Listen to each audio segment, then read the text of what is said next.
রাসূল পাক সাল্লাল্লাহু আলাইহি সাল্লামের আলাদা কোনো পার্লামেন্ট ছিল না, আলাদা কোনো ক্যাবিনেট হাউস ছিল না, এবং আলাদা কোনো রাষ্ট্রপতির অথবা প্রধানমন্ত্রীর কোনো কার্যালয় ছিল না। সমস্ত দায়িত্ব আঞ্জাম দেওয়া হতো মসজিদে নববী থেকে। বিভিন্ন ধর্মের মতের মানুষ সারা বিশ্ব থেকে প্রতিনিধি নিয়ে তার কাছে এসেছেন। তিনি তাদের সকলের সাথে মিলিত হয়েছেন মসজিদে নববীতে। রাষ্ট্রের সকল কর্মকাণ্ডের পরামর্শ আহলে রায়দের সাথে করেছেন মসজিদে নববীতে।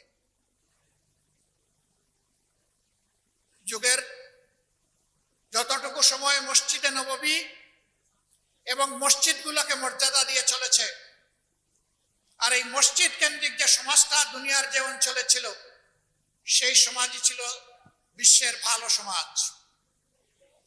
আর রাসূল করিম সাল্লাল্লাহু আলাইহি সাল্লাম যে সমাজ মসজিদে নববীকে কেন্দ্র করে গড়ে তুলেছিলেন, সেই সমাজ সম্পর্কে আল্লাহ তাআলার পক্ষ থেকে তিনি সার্টিফাই করে গিয়েছেন, খায়রুল কুরুনি কারনি সুম্মাল্লাযীনা ইয়ালুনাহুম সুম্মাল্লাযীনা ইয়ালুনাহুম। হে বিশ্ববাসী, তোমরা জেনে রাখো, আজ আমি যে সমাজ ব্যবস্থা গড়ে তুলেছি, আল্লাহর কিতাব এর ভিত্তিতে এই সমাজটাই হচ্ছে বিশ্বের সর্বশ্রেষ্ঠ সমাজ। এর আগে এই ধরনের কোনো সমাজ জন্ম নেয়নি, এর পরে ওই ধরনের কোনো সমাজ জন্ম নেবে না। সুতরাং ওই সমাজকে অনুসরণ করে যেই সমাজ ব্যবস্থা গড়ে উঠবে, সেই সমাজ ব্যবস্থাই দুনিয়ায় শ্রেষ্ঠত্বের আসনে বসবে। নবীজির এই সমাজকে বাদ দিয়ে মন গড়া কোনো মতবাদ তন্ত্র মন্ত্র দিয়ে যে সমাজ গড়া হবে, সেই সমাজ আল্লাহর কসম দুনিয়াকে শান্তি এবং সম্মান দুটার কোনোটাই দিতে পারবে না। এটি প্রমাণিত সত্য। দুনিয়ার যে কোনো মহাদেশে হোক, দেশে হোক, অঞ্চলে হোক, এটি প্রমাণিত সত্য। বাংলাদেশ 90% মুসলমানের দেশ।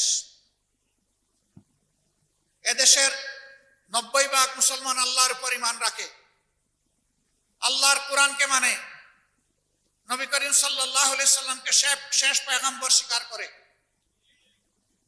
এই দেশে আইন চলবে কোরআনের মতবাদে ইনশাআল্লাহ। এই জায়গায় যতদিন পর্যন্ত আমাদের দেশ না আসবে, এদেশে আমরা কোনো সত্যিকারের মানবিক সমাজ কায়েম করতে পারব না। বলবেন তাহলে এই দেশে অন্য ধর্মের মানুষ যারা আছে তাদের কি হবে? কোরআন শুধু মানুষের সম্মানের গ্যারান্টি দেয় নাই, অধিকারের ওয়ারেন্টি দেয় নাই, কোরআন সমস্ত মখলুকাতের অধিকারের ওয়ারেন্টি দিয়েছে।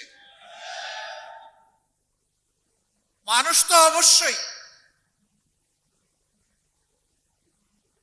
মদিনায় যেমন সকল ধর্মের মানুষ পূর্ণ ধর্মীয় স্বাধীনতা, নাগরিক নিরাপত্তা এবং অধিকার ভোগ করেছেন, আল্লাহর দেওয়া আইনের এবং বিধানের ভিত্তিতে আমাদের প্রিয় দেশেও যদি সেই সমাজ ব্যবস্থা কায়েম হয়, ইনশাআল্লাহ তাআলা লাজিম সেই অধিকার প্রতিষ্ঠিত হবে। কাজেই এখানে একটা দাবি দেখলাম, 7 দাবির মধ্যে একটা দাবি যে মসজিদ কমিটিতে ইমাম এবং খতিব সাহেবদেরকে সম্মানের সাথে অ্যাকোমোডেট করতে হবে। আমি আপনাদের এই দাবির সাথে একমত না। মসজিদ কমিটি হবে ইমাম এবং খতিব সাহেবের পরামর্শের ভিত্তিতে। এই কমিটির প্রাণ পুরুষ হবেন খতিব কিংবা ইমাম।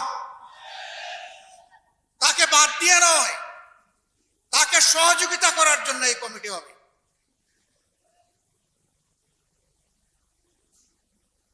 আপনাদের মর্যাদা কি ভাই? আমরা যখন জীবিত আপনারা ইমামতি করেন, আমরা পিছনে দাঁড়িয়ে যাই, আপনারা আমাদের ইমাম। আমরা যখন দুনিয়া থেকে বিদায় নেই, তখনও আপনারা আমাদের ইমাম।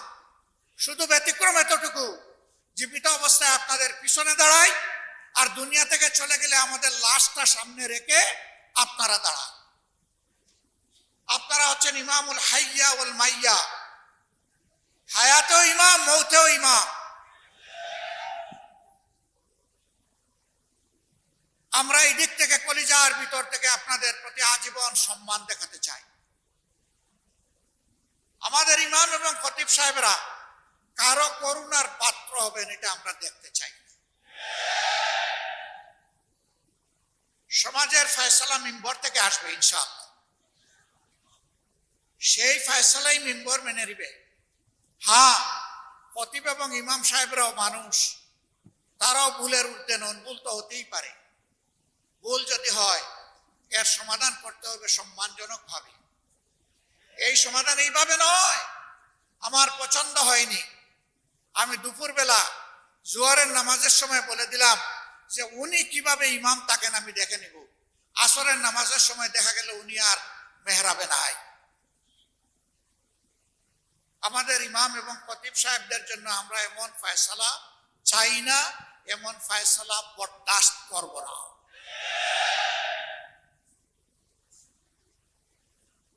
তাদেরকে তাদের পূর্ণ মর্যাদায় অধিষ্ঠিত করতে হবে। আপনাদের দাবিগুলা খুব ছোট, কিন্তু এত ছোট জায়গায় পড়ে থাকলে হবে না, আপনাদেরকে এই সমাজের দায়িত্ব নিতে হবে। নামাজের ইমাম যেদিন সমাজের ইমাম হবেন সেই দিন ইনশাআল্লাহ আমরা সত্যিকারের মুক্তি পাবো ইনশাআল্লাহ। আজ যেমন আপনাদের অনুসরণ করে আমরা গর্বিত, প্রীত, তৃপ্ত, সেই দিনও আপনাদের অনুসরণ করে আমরা গর্বিত, প্রীত এবং তৃপ্ত হব ইনশাআল্লাহ। এগিয়ে আসুন, জোর কদমে এগিয়ে আসুন। আমরা আজকেও আপনাদের পিছনে, কালকেও আপনাদের পিছনে থাকবো ইনশাআল্লাহ। এবং আল্লাহ তাআলার কাছে দোয়া করি আমাদের হাসরও যেন আপনাদের সাথেই হয়, পিছনেও। নামাজকে আল্লাহ কবুল করে সমাজেও আমরা নামাজের আদলে আল্লাহর আইনের আলোকে যাতে চলতে পারি, আল্লাহ আমাদেরকে এই তৌফিক দান। আমার এই বক্তব্য কারো বিরুদ্ধে নয়, এ বক্তব্য আমার ইমানের পক্ষে।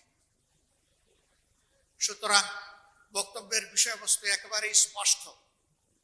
আল্লাহ তাআলা আমাকে এই বক্তব্যের বিষয়বস্তুর উপর প্রথমে আমল করার তৌফিক দান, আমাদের সবাইকে আমল করার তৌফিক দান করুন।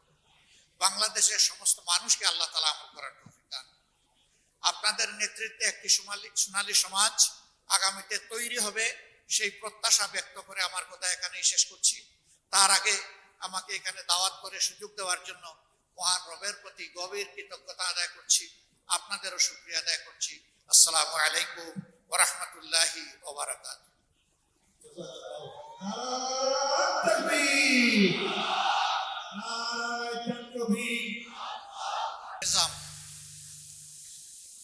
রাজনৈতিক নেতৃবৃন্দ, মিডিয়ার বন্ধুগণ, আপনারা সবাই কেমন আছেন? আলহামদুলিল্লাহি রাব্বিল আলামিন ওয়াস সালাতু ওয়াস সালামু আলা রাসূলিহিল কারীম ওয়া আলা আলিহি ওয়া সাহবিহি ওয়া আহলি বাইতি আজমাইন। সম্মানিত বন্ধুগণ, আজ সম্মিলিত ইমাম এবং খতিব পরিষদ কর্তৃক আয়োজিত জাতীয় এই সম্মেলনের অতি সম্মানিত আয়োজকবৃন্দ, আমন্ত্রিত অতিথিবৃন্দ এবং যাদের নিয়ে আজকের এই মহান আয়োজন, সেই আয়োজনের সম্মানিত ডেলিগেটবৃন্দ,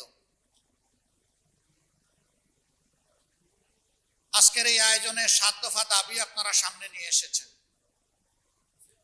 এই দাবিগুলা নিতান্তই সংগত এবং একেবারেই অল্প। আমি ব্যক্তিগতভাবে আপনাদের এই দাবিতে থেমে যাওয়ার মানুষ নই। আমি মনে করি এই দাবি তো বাস্তবায়ন হতেই হবে, তার সাথে খতিব এবং ইমামদেরকে তাদের আসল মর্যাদা তাদের হাতে তুলে দিতে হবে। সেই মর্যাদাটা কি? এটা কি বাংলাদেশ থেকে এই যুগে বানাবো? অবশ্যই না। মসজিদে নববীর খতিব, মেহরাবের যিনি ইমাম, তিনি মসজিদকে যে মর্যাদায় প্রতিষ্ঠিত রেখে গিয়েছেন, আজ মসজিদকে সেই মর্যাদায় নিয়ে যেতে হবে।